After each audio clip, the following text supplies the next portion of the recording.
Income elasticity of demand का हम लोग मीनिंग और टाइप्स इस वीडियो में देख रहे हैं।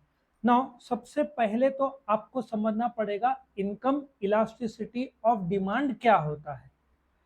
आपका महीने का कोई तो इनकम है, ठीक है। तो इनकम लेट अस एज्यूम आपका बढ़ रहा है, आपका इनकम बढ़ा, तो डू यू एग्री आप क्वांटिटी कंजम्पशन बढ़ा दोगे। फॉर एग्जाम्पल आपका 10,000 रुपया महीने का इनकम है और आप एक महीने में 3 बर्गर खाते हो, आपका इनकम 10,000 से बढ़ के 12,000 हो गया, तो क्या आप बर्गर का क्वांटिटी बढ़ाओगे। चांसेस बहुत ज़्यादा है कि आप 4 या 5 बर्गर खाओगे। So what is income elasticity. आपके इनकम के बढ़ने से आपका जो क्वांटिटी है, बर्गर लो, पिक्चर लो, पिज्ज़ा लो, समोसा लो, है ना, उसमें क्या असर होता है, वो कितना बढ़ता है, उस कंसेप्ट को इनकम इलास्टिसिटी ऑफ डिमांड बोलते हैं। समझ में आया। पहला शब्द क्या है, इनकम। क्या बदल रहा है, इनकम। उसके वजह से क्या बदल रहा है, क्वांटिटी। पहले क्या बदल रहा है, इनकम। उसके बाद क्या बदल रहा है, क्वांटिटी। कितना क्वांटिटी बदल रहा है, उस कंसेप्ट को हम क्या बोलेंगे, इनकम इलास्टिसिटी ऑफ डिमांड। इसके 5 प्रकार हैं। Let us start one by one. पहला यूनिटरी इलास्टिसिटी ऑफ डिमांड, मैंने प्राइस इलास्टिसिटी में ऑलरेडी बताया था। अभी आपके मन में एक सवाल आ रहा होगा, सर इधर आई क्यों नहीं लिखा, ये एम क्यों लिखा है। Because I stands for investment in economics, इसलिए एम बोलते हैं। एक्सपोर्ट को भी ई नहीं बोलते, एक्स बोलते हैं। इंपोर्ट को भी आई नहीं बोलते, वहां पे एम यूज करते हैं, डबल फिर हो जाता है, ठीक है। सो आपका इनकम 10% यदि बढ़ गया, ठीक है, ये देखो यहाँ पे आपका इनकम 10%। हमेशा इकोनॉमिक्स में ओरिजिनल ओ है, फिर एम है। आपका इनकम 10% बढ़ गया, तो डू यू एग्री आपका क्वांटिटी बढ़ेगा। आपका क्वांटिटी एग्जैक्टली 10% बढ़ गया, इसको हम क्या बोलेंगे, यूनिटरी इनकम इलास्टिसिटी। इसको एक्सप्लेन भी करने के लिए आपको 5-6 लाइन चाहिए। ऑन द एक्स एक्सिस क्या दिया है, quantity demanded, O is a point of origin. On the Y axis क्या दिया है, income. O M is the original income, O Q is the original quantity. जब आपका इनकम ओ एम से बढ़ के ओ एम वन हुआ, तो आपका क्वांटिटी ओ क्यू से ओ क्यू वन हुआ, जो कि एग्जैक्टली इक्वल है as compared to rise in income. एक गलती मत करना, प्राइस इलास्टिसिटी में नॉर्मली प्राइस घटते हुए कई सारे दिखाते हैं, तो वहां पे इधर पी होगा तो लोग पी वन नीचे दिखाते हैं, ये आपका इनकम है, बढ़ रहा है। प्राइस इलास्टिसिटी में प्राइस के घटने से क्वांटिटी बढ़ता है, तो यूनिटरी उसका भी ऐसा है, लेकिन उसका ग्राफ उल्टा है, ये पॉजिटिव स्लोप है, वो आपको ऐसे नेगेटिव स्लोप मिलेगा, तो ये कंफ्यूज मत करना। सो समझा पहला प्रकार। और ये ई मतलब इलास्टिसिटी, आई मतलब इनकम, वन मतलब exactly equal. What is exactly income, आपका इनकम 10% बढ़ा, तो आपने क्वांटिटी एग्जैक्टली 10% बढ़ाया उस प्रोडक्ट का जिसका एग्जाम्पल लिया जा रहा है। कंसेप्ट क्लियर हुआ। नाउ नेक्स्ट कंसेप्ट में जाते हैं। अच्छा, प्राइस इलास्टिसिटी में इसको रिलेटिवली इलास्टिक डिमांड बोलते हैं। हाँ, yes, very good, other factors है, क्योंकि प्राइस डिटर्मिनेंट का सिर्फ प्राइस है, प्राइस छोड़कर अदर फैक्टर्स का ये सिर्फ इनकम का फैक्टर है, क्योंकि substitute complementary cross cross elasticity में आएगा। कंसेप्ट क्लियर हुआ सबका। नाउ रिलेटिवली इलास्टिक डिमांड में आपको एक अंदाजा आ रहा होगा, देखो आपका इनकम बढ़ा लेकिन आपका क्वांटिटी ज्यादा बढ़ा। फॉर एग्जाम्पल मैं आपको लाइव एग्जाम्पल लेता हूँ। आपका 10,000 का इनकम है, आपका इनकम हो गया 11,000, कितना बढ़ा, 10%।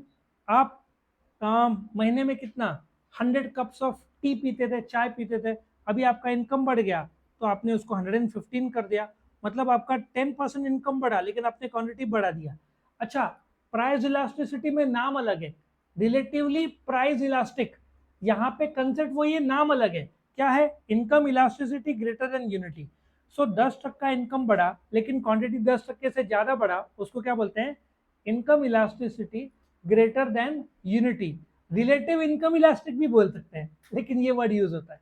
और ग्रेटर देन वन मीन्स आपका क्वांटिटी ज्यादा रिस्पॉन्ड कर रहा है to a given rise in income. क्या सब लोग क्लियर है यहाँ तक, आगे बढ़ू मैं। Third concept less than unity, अंदाजा लगा सकते हो क्या होगा, आपका 10% इनकम बढ़ गया लेकिन क्वांटिटी सिर्फ 60%।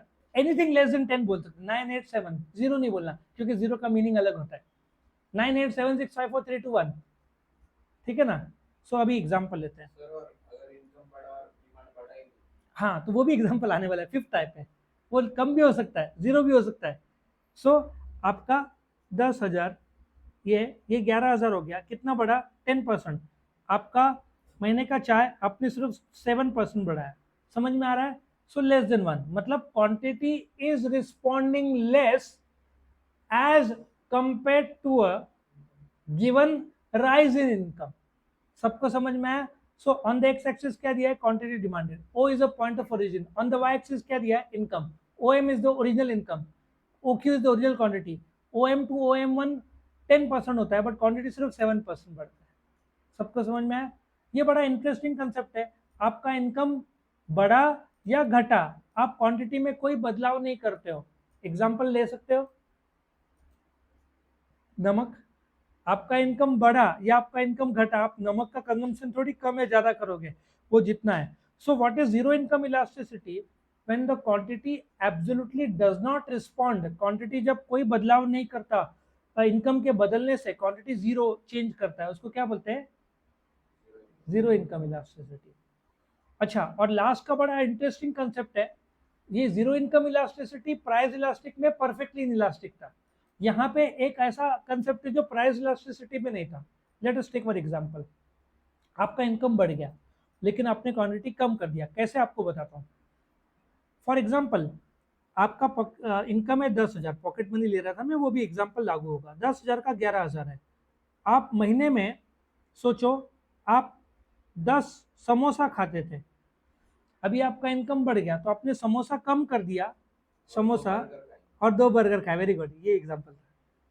सो ऐसा भी हो सकता है कि क्वांटिटी कम हो जाए, आपका इनकम बढ़ेगा तो वड़ा पाव समोसे से आप मिसल में चले जाओगे या बर्गर पिज्जा में चले जाओगे।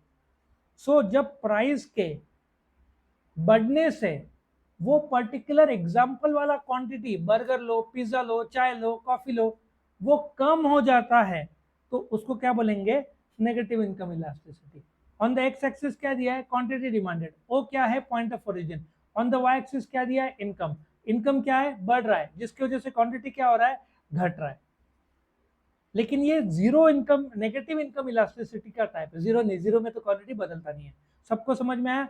अब मैं आपको बताता हूँ, ये देखो, ये आपका प्राइस इलास्टिसिटी का ही प्रकार है। पहला यूनिटरी, उसमें प्राइस इलास्टिसिटी का यूनिटरी प्राइस इलास्टिक था, ये रिलेटिवली प्राइस इलास्टिक था, ये रिलेटिवली इन इलास्टिक था, ये परफेक्टली इन इलास्टिक था, बस ये एक्स्ट्रा है। तो आपको प्राइस इलास्टिसिटी के साथ आप जोड़ दो तो आपका तुरंत कनेक्ट हो जाएगा। तो कंसेप्ट समझ में आया सबको, इनकम इलास्टिसिटी क्या होता है और उसके प्रकार क्या है, करेक्ट। ओके, सो यहाँ पे ये खत्म होता है।